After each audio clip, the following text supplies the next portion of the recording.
بسم اللہ الرحمن الرحیم۔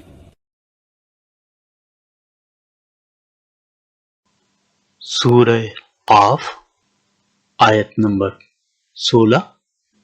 وَلَقَدْ خَلَقْنَا الْإِنسَانَ وَنَعْلَمُ مَا تُوَسْوِسُ بِهِ نَفْسُهُ وَنَحْنُ أَقْرَبُ إِلَيْهِ مِنْ حَبْلِ الْوَرِيدِ۔ ہم نے انسان کو پیدا کیا ہے اور اس کے دل میں جو خیالات اٹھتے ہیں ان سے ہم واقف ہیں، اور ہم اس کی رگ جان سے بھی زیادہ اس سے قریب ہیں۔ آیت نمبر 17۔ إِذْ يَتَلَقَّى الْمُتَلَقِّيَانِ عَنِ الْيَمِينِ وَعَنِ الشِّمَالِ قَعِيدٌ۔ جس وقت دو لینے والے جا لیتے ہیں، ایک دائیں طرف اور ایک بائیں طرف بیٹھا ہوا ہے۔ آیت نمبر 18۔ مَا يَلْفِظُ مِن قَوْلٍ إِلَّا لَدَيْهِ رَقِيبٌ عَتِيدٌ۔ انسان منہ سے کوئی لفظ نہیں نکال پاتا مگر کہ اس کے پاس نگہبان تیار ہے۔ آیت نمبر 19۔ وَجَاءَتْ سَكْرَةُ الْمَوْتِ بِالْحَقِّ ذَلِكَ مَا كُنْتَ مِنْهُ تَحِيدُ۔ اور موت کی بے ہوشی حق لے کر آ پہنچی، یہی ہے جس سے تو بدکتا پھرتا تھا۔ موت برحق ہے، ہمارے انجام کا آغاز موت سے ہی شروع ہوگا۔ جو بھی اعمال آپ نے اپنانے ہیں وہ اسی محدود زندگی تک ہی محدود ہیں۔ یاد رکھیے، ہم میں سے کسی کو بھی کوئی فرار نہیں۔ آیت نمبر 20۔ وَنُفِخَ فِي الصُّورِ ذَلِكَ يَوْمُ الْوَعِيدِ۔ اور سور پھونک دیا جائے گا، وعدے عذاب کا دن یہی ہے۔ آیت نمبر 21۔ وَجَاءَتْ كُلُّ نَفْسٍ مَّعَهَا سَائِقٌ وَشَهِيدٌ۔ اور ہر شخص اس طرح آئے گا کہ اس کے ساتھ ایک لانے والا ہوگا اور ایک گواہی دینے والا۔ آیت نمبر 22۔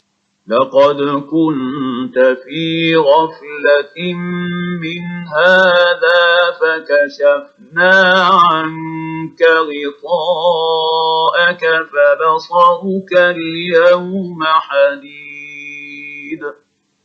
یقیناً تو اس سے غفلت میں تھا، لیکن ہم نے تیرے سامنے سے پردہ ہٹا دیا، بس آج تیری نگاہ بہت تیز ہے۔ آیت نمبر 23۔ وَقَالَ قَرِينُهُ هَٰذَا مَا لَدَيَّ عَتِيدٌ۔ اس کا ہم نشین فرشتہ کہے گا، یہ حاضر ہے جو کہ میرے پاس تھا، یعنی وہ جو ہمارے اعمال لکھنے کے لیے اللہ تبارک تعالیٰ کی طرف سے ہم پر مقرر ہیں، حکم ہوگا۔ آیت نمبر 24۔ أَلْقِيَا فِي جَهَنَّمَ كُلَّ كَفَّارٍ عَنِيدٍ۔ ڈال دو جہنم میں ہر کافر سرکش کو۔ آیت نمبر 25۔ مَنَّاعٍ لِّلْخَيْرِ مُعْتَدٍ مُّرِيبٍ۔ جو نیک کام سے روکنے والا، حد سے گزر جانے والا اور شک کرنے والا تھا۔ آیت نمبر 26۔ الَّذِي جَعَلَ مَعَ اللَّهِ إِلَٰهًا آخَرَ فَأَلْقِيَاهُ فِي الْعَذَابِ الشَّدِيدِ۔ جس نے اللہ کے ساتھ دوسرا معبود بنا لیا تھا، بس اسے سخت عذاب میں ڈال دو۔ آیت نمبر 27۔ قال قرينه ربنا ما أطغيته ولكن كان في ضلال بعيد۔ اس کا ہم نشین شیطان کہے گا، اے ہمارے رب، میں نے اسے گمراہ نہیں کیا بلکہ یہ خود ہی دور دراز کی گمراہی میں تھا۔ یہی ہوگا شیطان، جو کہ حقیقتاً جنات میں سے ہوتے ہیں، ان کی پکار پر کان دھرتے ہیں اور اپنے رب کی نافرمانی پر آمادہ ہو جاتے ہیں۔ جنات کی یاری چھوڑیے، جو وسوسے ڈال کر فتنوں کی بنیاد رکھتا ہے، اور وہ فتنے کہیں نہ کہیں فساد میں بدل جاتے ہیں یا آپ کو مصیبت میں ڈال دیتے ہیں، گمراہی کے جال میں آپ کو جکڑ لیتے ہیں، اس طرح کہ آپ اللہ کی طرف سے پاک و صاف اور سیدھی راہ سے بھٹک جاتے ہیں۔ جتنے سرکشی میں آپ آگے بڑھیں گے، واپسی کا راستہ اتنا ہی مشکل ہوگا، اور یقین جانیے کہ شیطان اپنے آپ کو ہر الزام سے بری الذمہ قرار دے گا۔ یہ جھگڑا ضرور ہوگا۔ آیت نمبر 28۔ قال لا تختصموا لدي وقد قدمت إليكم بالوعيد۔ حق تعالی فرمائے گا، بس میرے سامنے جھگڑے کی بات مت کرو، میں تو پہلے ہی تمہاری طرف وعید بھیج چکا تھا۔ اپنے معاملات کو سدھارنے کا وقت یہ زندگی ہے، ابھی آپ کی سانسیں باقی ہیں، ابھی سوچنے سمجھنے کی صلاحیت کام کر رہی ہے، ابھی جسم میں وہ طاقت ہے کہ اپنی راہ بدل لی جائے۔ کسی انقلاب کی طرف مت جائیے، ارتقاء کی منازل بتدریج طے کیجیے، آغاز کیجیے اپنے انجام کے آغاز سے پہلے۔ اس گھڑی کو فراموش نہ کیجیے جو کہ ہمارے حق تعالی کی طرف سے اٹل ہے۔ آیت نمبر 29۔ ما يبدل القول لدي وما أنا بظلام للعبيد۔ میرے ہاں بات بدلتی نہیں، اور نہ میں اپنے بندوں پر ذرا ظلم کرنے والا ہوں۔ ابھی سے فکر کیجیے، یہی موقع ہے، اپنی سوچ اور اعمال کو درست کیجیے، اپنے رجوع کو بڑھائیے، پرہیزگاری اپنائیے۔ آیت نمبر 31۔ وَأُزْلِفَتِ الْجَنَّةُ لِلْمُتَّقِينَ غَيْرَ بَعِيدٍ۔ اور جنت پرہیزگاروں کے بالکل قریب کر دی جائے گی، ذرا بھی دور نہ ہوگی۔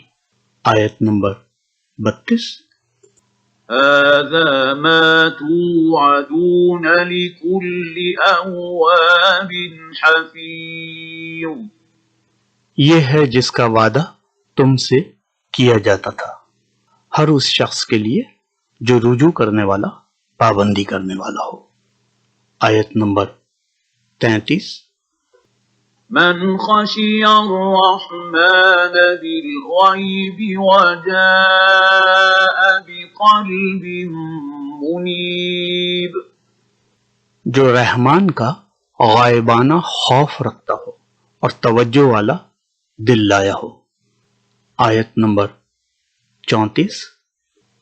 ادخلوها بسلام ذلك يوم الخلود۔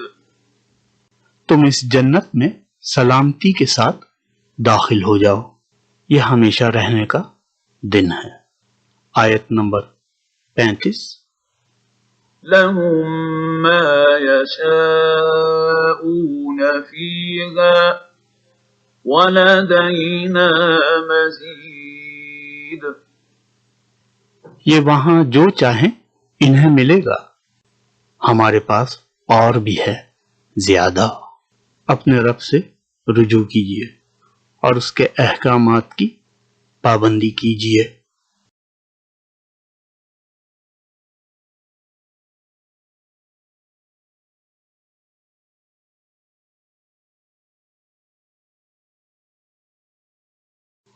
سورہ قاف آیت نمبر 39. فاصبر على ما يقولون وسبح بحمد ربك قبل طلوع الشمس وقبل الغروب. بس یہ جو کہتے ہیں آپ اس پر صبر کیجیے اور اپنے رب کی تسبیح تعریف کے ساتھ بیان کیجیے، سورج نکلنے سے پہلے بھی اور سورج غروب ہونے سے پہلے بھی. ہمیں یہاں تعلیم دی جا رہی ہے کہ ہم اللہ کی راہ میں صبر کو اپنائیں. یقیناً دین کی راہ میں آزمائش، رکاوٹیں اور اذیتیں ہیں. خبیث قوتیں کبھی بھی آپ کی مددگار نہیں ہو سکتی اور نہ شر سے کبھی خیر کی کوئی امید رکھیں.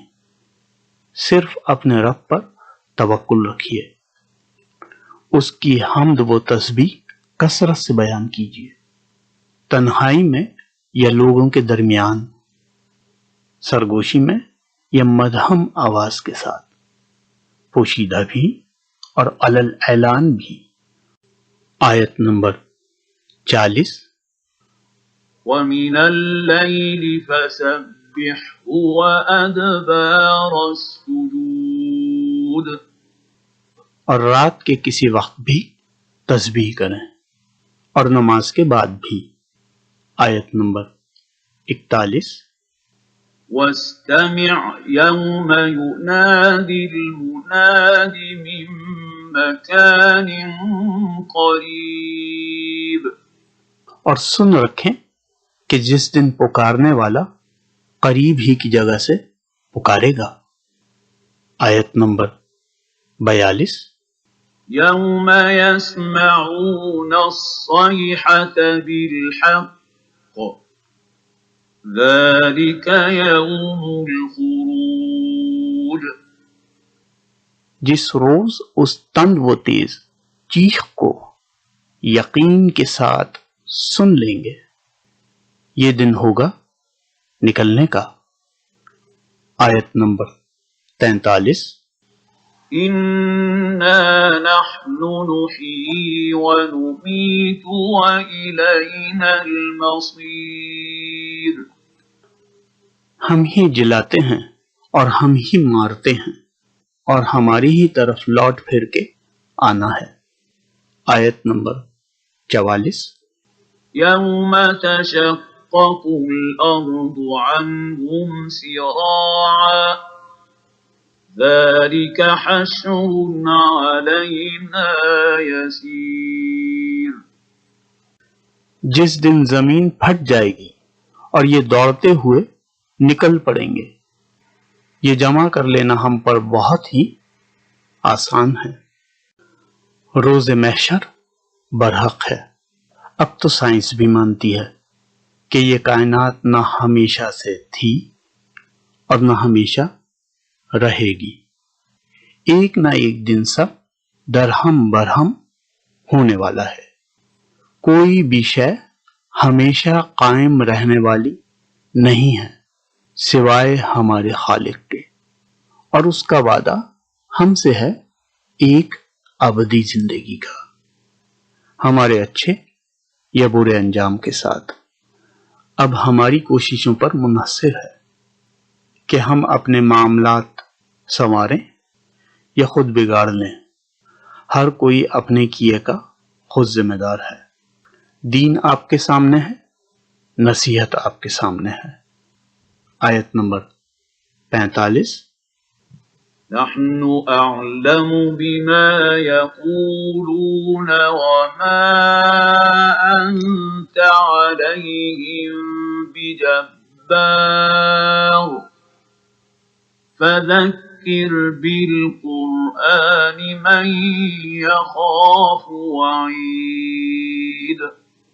یہ جو کہہ رہے ہیں ہم بخوبی جانتے ہیں اور آپ ان پر جبر کرنے والے نہیں، تو آپ قرآن کے ذریعے انہیں سمجھائیے جو میری وعید سے ڈرتے ہیں. قرآن ایک نصیحت ہے سننے کے لیے، سمجھنے کے لیے، جاننے کے لیے، پرکھنے کے لیے. یہ ایک ضابطۂ اخلاق ہے جسے سیکھنا ہے، اپنانا ہے، بیان کرنا ہے، پھیلانا ہے. قرآن ہمیں تربیت دیتا ہے، سکھاتا ہے، سنوارتا ہے، نکھارتا ہے. اس میں مثالیں ہیں، دلیلیں ہیں، نویدیں ہیں، واقعات ہیں، معجزات ہیں. اس میں ڈر ہے، خوف ہے، امیدیں ہیں، اشارہ ہے، چھٹکارا ہے، نجات ہے، بخشش ہے. اس میں رحم ہے، کرم ہے، برکتیں ہیں، راحتیں ہیں. اس میں ذکر ہے، حمد ہے، تسبیح ہے، رکوع ہیں، سجود ہیں. اس میں ہمارے خالق کے کلمات ہیں، تجلیات ہیں، کرامات ہیں، محرکات ہیں، صفات ہیں. اس میں زمانے ہیں، اچھائی کے پیمانے ہیں، خوشخبریوں کے ترانے ہیں. اپنے خالق سے جڑے رہنے کا واحد ذریعہ ہمارے درمیان اللہ تعالیٰ کا یہ کلام ہے. اسے پڑھیے، سمجھیے، سیکھیے. ہم سب کی نجات اسی میں ہے. سورہ الفرقان آیت نمبر 30. وقال الرسول يا رب إن قومي اتخذوا هذا القرآن مهجورا. اور رسول کہے گا اے میرے پروردگار، بے شک میری امت نے اس قرآن کو چھوڑ رکھا تھا. اصلاح کیجیے. سبحان اللہ و بحمدہ، سبحان اللہ العظیم.